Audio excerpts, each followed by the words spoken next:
नमस्कार, मार्केट संवाद में आपका स्वागत है।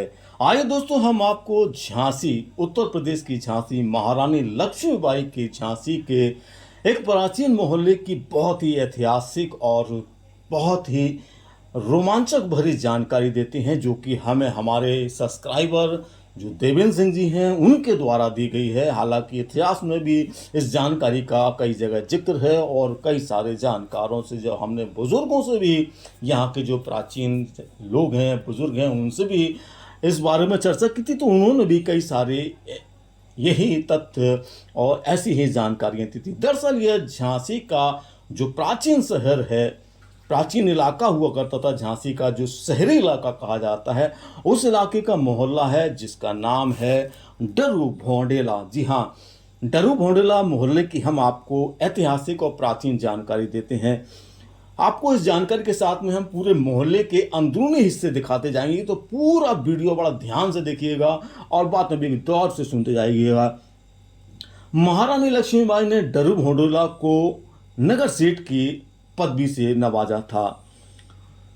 यह पदवी क्यों दी गई, और यहीं से इतिहास आ जाता है।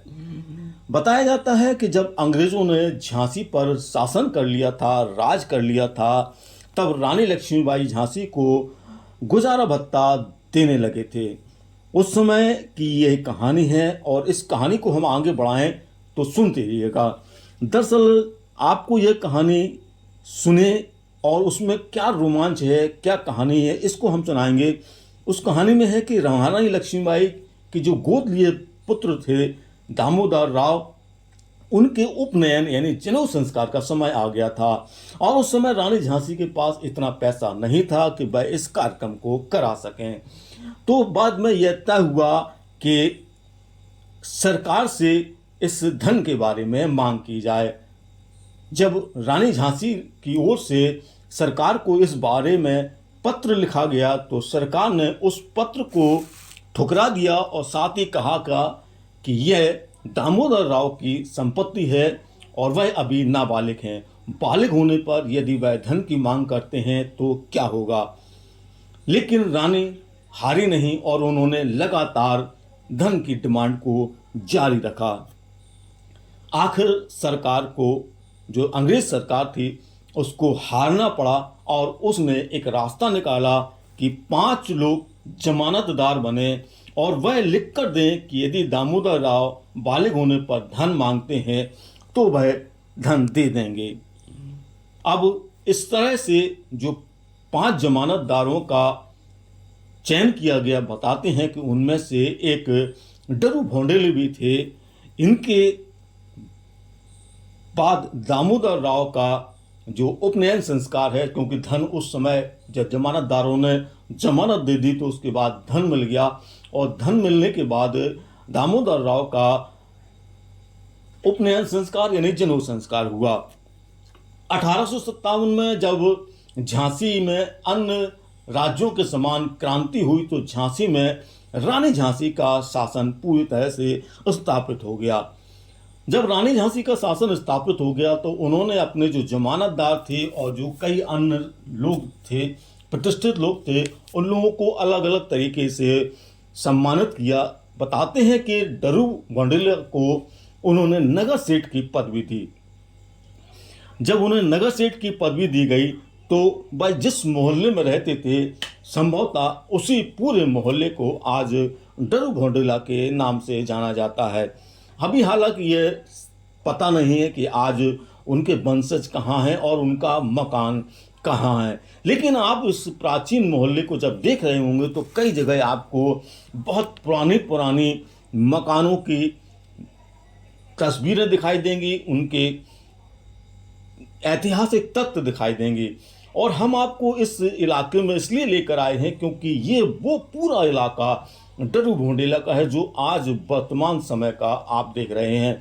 बहुत खूबसूरत हो गया है, अब तो यह काफ़ी चौड़ी सड़क भी हो गई है, लेकिन कुछ पतली गलियों के भी आपको हम हिस्से दिखाएंगे और साथ में आपको हम यहाँ पर जो लूला बाबा का मंदिर, बहुत प्राचीन मंदिर है, और वो भी हम आपको दिखाएंगे और यहाँ जो बिलैया खिड़की है उसको भी दिखाएंगे। और अगली वीडियो में हम आपको जो बिलैया खिड़की है उसकी पूरी ऐतिहासिक जानकारी देंगे। तो ये रानी झांसी के जो नगर सेठ हुआ करते थे उनमें से एक डरू भोंडेले साहब थे, और उनको जो इलाका दिया गया था, बताते हैं कि वह इसी इलाके में संभवतः रहते थे, इसीलिए इस पूरे इलाके को डरू भोंडेला कहा गया। वैसे आपको बता दें कि झांसी शहर के जो अधिकांश मोहल्ले हैं वह किसी न किसी व्यक्ति या संस्था या अन्य धार्मिक स्थलों के नाम पर बने हुए हैं। वैसे कई शहरों का, माफ करें, कई मोहल्लों का इतिहास है। जैसे कि हमने पिछले वीडियो में आपको लक्ष्मणगंज के बारे में बताया था कि वहाँ पर जो लक्ष्मण राव सिंधे थे वह रानी झांसी के शासन में के समय थे, और उनको ही ये लक्ष्मणगंज का इलाका दिया गया था। बाद में उनके जो पुत्र हुए माधवराव भिड़े, उनके नाम पर माधवराव भेड़िया जो बहुत बड़ा बागीचा है जिसमें शनिदेव भगवान का मंदिर और हनुमान जी का मंदिर है, बताते हैं कि वो पूरा हो गया है। तो इस प्रकार से झांसी के अगर आप इतिहास को पढ़ना शुरू करें तो हालांकि इतिहासकार किसी भी बिंदु पर एक मत तो नहीं होते हैं, लेकिन जो रोचक जानकारियां होती हैं, जो कहानी किस्से होते हैं, वो हमें जरूर जानने चाहिए। और ख़ासतौर से जो नई पीढ़ी है उसको यह जरूर जानकर चलना चाहिए कि पुराने हमारे ऐतिहासिक शहरों के जो गली मोहल्ले हैं वह वर्तमान में किस स्वरूप में हैं, और पुराने स्वरूपों में उनके कहीं कोई निशान है वो नज़र आए, और उनकी क्या कहानियाँ और क्या किदवंती। तो ये वो इलाका आ गया है अब जहाँ आपको ये डरू भोंडेला में प्राचीन देवी जी का एक मंदिर है। अगर आप लोगों को झांसी के बारे में जानकारी हो तो यहीं सामने जो आप जब लूला बाबा के मंदिर की तरफ जाते हैं तब ये आपको देवी जी का स्थान मिलता है। और याद आता हो तो बहुत पहले मात्र यह एक चबूतरा हुआ करता था, और यहीं पर पानी की टिक्की वाले बैठा करते थे। ये बहुत समय प्राचीन की बात बता रहे हैं हम आपको, करीब 6, 7, 8 दशक पहले की बता रहे हैं। और ये सामने आता है लूला बाबा का मंदिर, जिसका बरगद का पेड़ है, जहाँ महिलाएं पूजा करने, ये अंदर भी गली डरू भोंडेला की ही गली है जो पीछे के हिस्से में जाती है, जहाँ पर अंग्रेजी के बहुत अच्छे शिक्षक रवि सक्सेना जी रहते हैं। और इस इलाके के पूरे कई सारे प्रतिष्ठित व्यक्ति हैं, जिसमें रावत फैमिली भी है, वही बहुत प्रसिद्ध फैमिली है। और ये लूला बाबा का मंदिर है। तो यहाँ से आपको चंद कदमों के बाद हम आपको दिखाएंगे बिलैया खड़की। इसका भी एक इतिहास है, इसका भी रोचक जानकारी है, वो हम आपको जैसा कि कह रहे हैं अगले वीडियो में बताएंगे।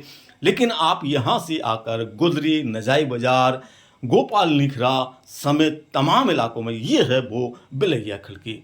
तो देख लीजिएगा बिलैया खड़की क्यों कहते हैं इसे बिलैया खड़की, इसके बारे में हम आपको पूरी जानकारी देंगे। लेकिन अभी हमने जो आपको जानकारी दी वो कैसी लगी उसको लेकर लाइक और कमेंट और शेयर जरूर करिएगा। और यहीं से आप ये सामने दिख रहे हैं बरगद का पेड़ है, और यह लूला बाबा का मंदिर है, और यह पुराने नजाई और नजाई बाजार दोनों की तरफ जाने वाले रास्ते हैं। और यहाँ से आप मुख्य बड़ा बाजार या अन्य शहर के लिए भी जाने के रास्ते हैं।